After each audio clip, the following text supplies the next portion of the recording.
Are you looking to build a steady stream of passive cash flow with dividend ETFs? That sweet, effortless income rolling in while you sleep? Well, you're not alone.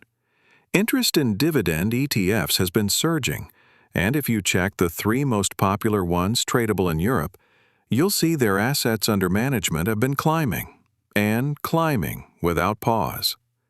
Today we're going to take a quick look at exactly these three ETFs. Welcome back. As someone who's genuinely passionate about dividend ETFs, I've been following this market for years, and yes, I have dividend ETFs in my portfolio, not just in my videos. I've studied almost every dividend ETF out there, and today I'm giving you my honest take on the big three. I'll also tell you if and why I personally invest in any of them. But before we dive in, a quick reminder. This isn't financial advice. I'm just a guy on the internet who loves dividend ETFs. All of the following information is simply my personal opinion and experience, so please, always do your own research before making any investment decisions. For my ETF research, I often use the website Extra ETF, which I find quite useful, though it's just one of many sites out there that offer this kind of information. All right. Let's take a closer look at these three giants. What's behind all the hype? We'll start with ETF number 3 and work our way up to number 1. Let's get into it. The VanEck Morningstar Developed Markets Dividend Leaders ETF has seen a remarkable rise in assets under management since 2022, reaching over 3 billion euros in total. It even overtook what I consider an excellent choice, the SPDR S&P U.S. Dividend Aristocrats ETF, and is now close to taking second place. The rebound of European stocks since early 2025 has only accelerated that momentum. What makes it special is that it's the perfect mix most dividend investors want: high income, regular growth in payouts, and a share price that's going up. It's very rare to find all three in one fund, but this one has them all. Since launch, its total return has been impressive, sitting at around 11%. It outperforms the other two ETFs in our list and comes surprisingly close to matching the MSCI World, which is no small feat for a high-yield ETF, since most of them struggle to keep up with that benchmark. The average yield is a solid 4.5%, with dividends growing by about 5.8% annually, making it both stable and reliable. European investors in particular appreciate its allocation. Around 65% of its holdings are in European stocks, which helps to counterbalance the heavy U.S. weighting found in many other ETFs. The portfolio holds 100 companies from developed markets, and its top 10 positions are made up of well-known, financially robust dividend payers. This ETF's dividend strategy avoids chasing risky, inflated percentage yields.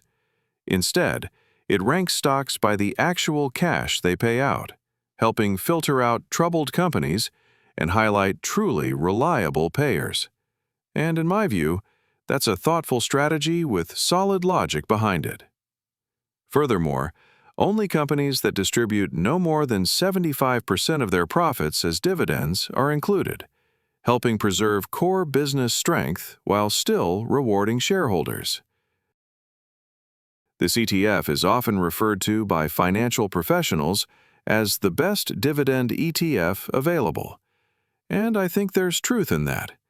I'm being picky, but there are two small downsides to mention. The distribution schedule is quarterly, in March, June, September, and December, but about half of the annual payout comes in June. That month is already a peak dividend period, so if you hold multiple income-focused ETFs, you may see a sizable lump then and lighter flows in the other quarters. And personally, I prefer my income to be distributed more evenly throughout the year. Second, about 40% of holdings are in the financial sector, slightly higher than I prefer. I don't currently own this ETF, but I can imagine adding it to my portfolio in the future. Overall, aside from those 2 points, it is an outstanding fund. If you found my insights useful so far, a quick like and subscribe helps the channel reach more investors like you. Now, let's move on to the second ETF. iShares Stocks Global Select Dividend 100 UCITS ETF. Launched in 2009, this ETF quickly became a favorite among European dividend investors, likely because there were few similar options available at the time, drawing strong interest from the start. Like the VanEck Morningstar Developed Markets Dividend Leaders ETF, it targets dividend-paying stocks from developed markets, leaving emerging markets out of the picture. Its country allocation is well-balanced, and while it leans toward financials, it's not as heavily concentrated as VanEck's. Glance at the top 10 holdings and you'll see mostly lesser-known companies. What they share is a solid track record. None have cut their dividends in the past 5 years, which is a key requirement for inclusion. The flip side? These are not growth-driven businesses. The share price of the ETF has been essentially flat for years. From launch in 2009 to about 2015, performance looks solid, but much of that was due to timing. The ETF entered the market right after the 2008-2009 financial crisis, when markets were at rock bottom, so the recovery made the early chart shine. If we take a look at how our 3 ETFs have performed in terms of total return over the past almost 10 years, we see that the stock's Global Select Dividend has been the weakest of the group. The VanEck ETF has pulled well ahead of its peers, and the Vanguard ETF has delivered a solid result for a dividend-focused option. Let's check the distributions. Paid in January, April, July, and October. That unusual payout schedule makes it especially appealing to investors seeking steady cash flow throughout the year. Honestly, I wish more ETFs followed this pattern. The yield is roughly 4.5%, matching VanEck's, but there's a catch. That number comes from a flat share price. Unlike VanEck, there's virtually no dividend growth here. Yes, the stated growth rate is 5.7%, but that's inflated by the early post-crisis years when payouts were rebounding from very low levels. From 2013 onward, dividend growth has been almost non-existent. One more drawback: payouts lack stability. For those focused on income, that lack of consistency is a real downside. I don't know about you, but I want cash flow that's stable and growing. Bottom line, I'm not a fan. I've held this ETF before, but over time, it didn't deliver the stability or growth I want. If you like it, and it fits your strategy, that's fine, but it's not for me. By the way, a comparable option in the same high-yield, low-growth category is the SPDR S&P Global Dividend Aristocrats. Its total return is in a similar range, but its cash flow has been much more consistent, and that's something I personally value. We'll close with the most popular ETF in the group. And now, my friends, the flagship dividend ETF from Vanguard. Vanguard FTSE All-World High Dividend Yield. Undisputed for years as the most popular dividend ETF out there. Yes, I like it too. In fact, it's part of my own dividend portfolio. So, what's inside? Pretty much every large-cap and mid-cap company that pays a dividend. Not just from developed markets, but from emerging markets as well. We're talking over 2,000 companies in total. A truly massive diversification. Look at the top 10, and you'll see names you know.